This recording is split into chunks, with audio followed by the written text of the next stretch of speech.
I was watching some Top Gear recently, and it got me thinking, what kind of cars would the people that play the someday to be released hit indie shooter game Out of Action drive?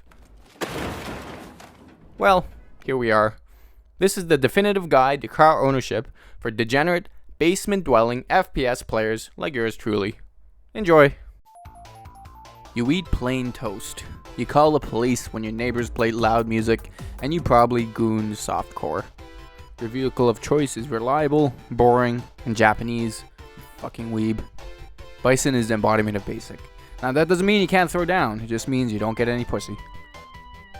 People who gravitate towards Rhino have a lot in common with Charger drivers.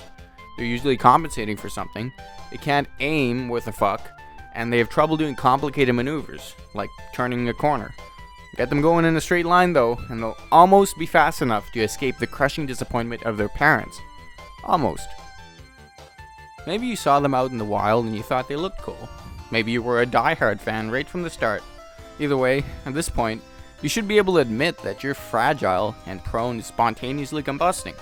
However, your superiority complex will never allow you to try anything else at this point. Don't get me wrong, you have a lot of flashy tricks to make up for your lack of taste. Unfortunately, you're not as bulletproof as you'd hope. Sometimes you need to take a big step back and honestly evaluate yourself. Ask yourself, is this how I want people to see me? Is this really who I am? Am I really a smelly, maidenless, ugly motherfucker?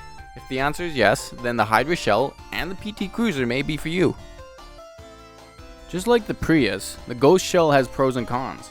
Pros are you're surprisingly powerful, you're sleek, you're efficient, you're fast, you're so silent that you could sneak up right behind someone without them ever even noticing.